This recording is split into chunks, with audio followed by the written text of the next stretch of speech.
کام کرنے کے لیے نکلتا ہے تو اس کا حال یہ ہوتا ہے, وہ یہ سوچتا ہے کہ مجھے یہ عمل کرتا دیکھ کر کے لوگ کیا سوچیں گے, چہرے پہ داڑھی دیکھ کر لوگ کیا سوچیں گے, سر پہ ٹوپی دیکھ کر لوگ کیا سوچیں گے, امامہ سر پہ دیکھ کر لوگ کیا سوچیں گے. لیکن انسان یہ تصور بھول جاتا ہے لوگ کیا سوچیں گے, ان کی ریمارک کے حوالے سے انسان بے چین ہے. قبر میں لوگ تیرے ساتھ نہیں آئیں گے, قبر میں تو تجھے اکیلے جانا ہے. میرے پیارے آقا صلی اللہ علیہ وسلم کے پیارے دیوانوں, چاروں طرف سے مغربی تہذیب نے, مغربی یلغار نے مسلم نوجوانوں کو گھیر لیا ہے. گناہوں کے دلدل میں ہمارا جوان پھنستا جا رہا ہے. کل تک یہ بات کہی جاتی تھی گناہ ہمارے دروازوں پہ دستک دے رہے ہیں, مگر اب گناہ دروازے پہ دستک نہیں دے رہے ہیں. بغیر دستک کے گویا کے گناہ ہمارے شبستانوں میں داخل ہو چکے ہیں. لاشعوری طور پر ہم کھانا کھائیں تو گناہ کرتے ہوئے, ہم بستر پر لیٹے تو گناہ کرتے ہوئے, ہم چلے تو گناہ کرتے ہوئے, ہم سفر کریں تو گناہ کرتے ہوئے. کسی بہت بڑے صوفی نے کہا تھا انسان ہزاروں نفلی حج کر کے, ہزاروں رکعتیں نفل نماز پڑھ کے, یا ہزارہا نفلی عبادت کر کے وہ مرتبہ نہیں پا سکتا جو ایک صغیرہ گناہ سے بچ کر انسان مرتبہ پا لیتا ہے. اس لیے کہ اگر انسان نے نفلی عبادت کو چھوڑ دیا, یہ نہ پوچھا جائے گا کہ تو نے وہ نفلی عبادت کیوں چھوڑی, لیکن ایک صغیرہ گناہ سے بچنا بھی تو واجب ہے. اسی لیے بزرگوں نے فرمایا کہ گناہ سے بچنے پر جو اجر ملتا ہے وہ نفلی عبادت پر نہیں ملتا. اور آج کل ہم نوافل پر زیادہ زور دے کر کے اپنے آپ کو گناہ سے کم بچا پا رہے ہیں.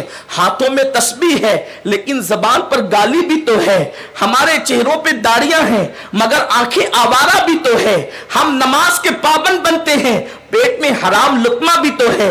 غرض کہ ہماری سوچ و فکر بدل دی گئی ہے. میرے پیارے آقا صلی اللہ علیہ وسلم کے پیارے دیوانوں, جب جوانی کی عبادت جو ہے, عالم شباب جو ہے انسان کی زندگی کا قیمتی سرمایہ ہے, تو انہی جوانی کے لمحات کے اندر انسان زیادہ سے زیادہ مسائل سے دوچار ہوتا ہے اور بہت سارے مسائل میں وہ گھر جاتا ہے. میں سرسری طور پہ جتنا وقت میرے پاس ہے اس وقت میں اللہ برکت دے اور اتنے ٹائم میں چند جوانوں کے مسائل اور ان کا حل پیش کرنے کی سعادت حاصل کروں گا. یہ حل میں اپنی طرف سے نہیں بلکہ اپنے بزرگوں کی رہنمائی کی بنیاد پہ پیش کرنا چاہتا ہوں. میرے پیارے آقا صلی اللہ علیہ وسلم کے پیارے دیوانوں, جب کوئی بندہ جوانی کی دہلیز پر قدم رکھتا ہے تو اس کے لیے سب سے پہلا مسئلہ یہ آتا ہے کہ وہ دوستی کس سے کرے, وہ کس کو اپنا دوست بنائے. یہاں پر انسان بہت بڑی گھاٹی کے اندر جا کر کے گر پڑتا ہے. دوست کس کو بنائے, اس لیے کہ عام طور پر دوست بنانے کا معیار کیا ہے, کسی کا چہرہ خوبصورت ہو وہ دوست بنے, کسی کے پاس مال ہو وہ دوست بنے, کسی کا کاروبار اچھا ہو وہ دوست بنے, کسی کا خاندان اچھا ہو وہ دوست بنے. میرے پیارے آقا صلی اللہ علیہ وسلم کے پیارے دیوانوں, معیار دوستی یہ ہے دولت ہونی چاہیے, مال ہونا چاہیے, سماج میں نام ہونا چاہیے.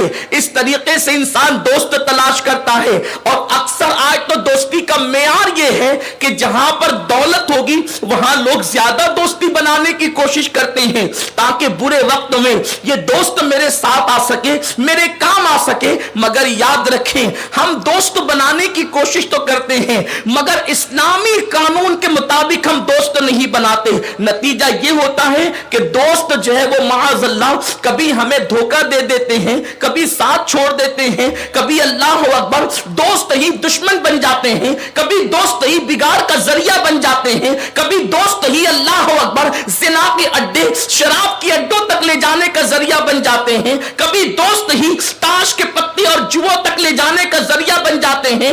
دوست کسے بنایا جائے, اللہ کے حبیب صلی اللہ علیہ وسلم فرماتے ہیں سچا دوست وہ ہے جب تو خدا کو بھول جائے تو وہ تجھے خدا کی یاد دلائے, جب تو گناہ کرے تو وہ تجھے اللہ رب العزت کا ڈر دکھائے, تجھے خدا کی خشیت کی طرف بلائے. سن لو, گناہوں کے اڈوں کی طرف لے جانے والا کبھی تمہارا دوست نہیں ہو سکتا, اس لیے کہ جو گناہ کی طرف لے جا رہا ہے, جو جہنم کی راہ کی طرف لے جا رہا ہے, وہ دوست نہیں ہے بلکہ کٹر دشمن ہیں. اور اللہ نے ارشاد فرمایا الاخلاء یومئذ بعضهم لبعض عدو، جتنے تمہارے دوست ہیں قیامت کے دن وہ سب کے سب تمہارے دشمن بن جائیں گے. وہ دوست جو تمہیں لڑکیوں کی محبت کے حوالے سے ابھارتے ہوں، وہ دوست جو تمہیں زنا کے اڈوں تک لے جاتے ہیں، وہ دوست جو تمہیں اپنی قسمیں دے دے کر کے شراب پلاتے ہو، وہ کبھی دوست نہیں ہو سکتے. وہ بدترین دشمن ہے. سچا دوست وہ ہے جو تیرے دل میں اللہ کی محبت پیدا کرے. سچا دوست وہ ہے جو تجھے مسجد تک لے جائے. سچا دوست وہ ہے جب تیرے قدم ڈگمگا جائے تو وہ تیرا ہاتھ پکڑ کر صراط مستقیم کا مسافر بنا دے.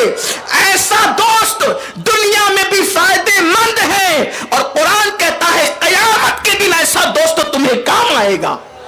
تو دوستی کے لیے مسئلہ ہوتا ہے، ہم مالدار دوست ڈھونڈتے ہیں، خوبصورت دوست ڈھونڈتے نہیں. دوست ایسے ڈھونڈو جن کے دل میں اللہ کی خشیت ہو، جن کے دل میں رسول پاک کی محبت ہو، جو بری عادتوں کا شکار نہ ہو. اس لیے کہ اچھی صحبت اچھے عمل سے بہتر ہے اور بری صحبت برے عمل سے بدتر ہے.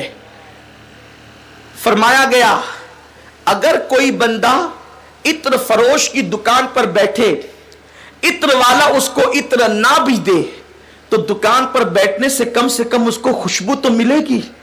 اور اگر کوئی کوئلے کی یا لوہار کی دکان پر بیٹھے تو وہ اس کو آگ سے نہ جلائے تو کم سے کم بھٹی کے اثرات تو اس کے وجود پر پڑیں گے. اور بزرگوں نے فرمایا برا دوست کوئلے کی طرح ہے، اگر جل رہا ہو تو وہ ہاتھ کو زخمی کر دے گا، جلا دے گا، اور اگر ٹھنڈا ہے تو کم سے کم وہ ہاتھوں کو کالا ضرور کر دے گا. یہی کیفیت ہے اچھے برے دوستوں کی. لیکن آج دوستی کا حال کیا ہے؟ مفاد پرستی ہے دوستی، محبتیں ختم ہو گئی.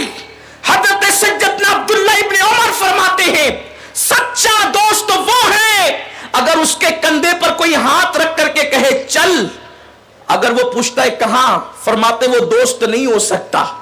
سچا دوست وہ ہے کہ کسی نے کندھے پہ ہاتھ رکھ کے کہا چل اور وہ چل پڑے، اسی کو دوستی کہتے ہیں. آج ایسی دوستی کہاں ہے؟ آپ ایسی دوستی تلاش کیجئے. کیوں؟ اس لیے کہ دینی قانون کے مطابق ہم دوست تلاش نہیں کر رہے ہیں. اور یاد رکھیں ہم اپنے بچے بھی دوستی کس سے کر رہے ہیں اس سے ہمیں کوئی مطلب نہیں، بلکہ معاذ اللہ اب تو حال یہ ہے کہ فساق و فجار کے ساتھ ساتھ لوگ کفار سے بھی دوستی کرتے ہیں. میرے پیارے آقا صلی اللہ علیہ وسلم کے پیارے دیوانوں، اچھی طرح یاد رکھنا انسان جس کے ساتھ اٹھتا بیٹھتا ہے اس کے کردار کا اثر انسان پہ ضرور پڑتا ہے. کمنٹ شیئر ضرور کریے.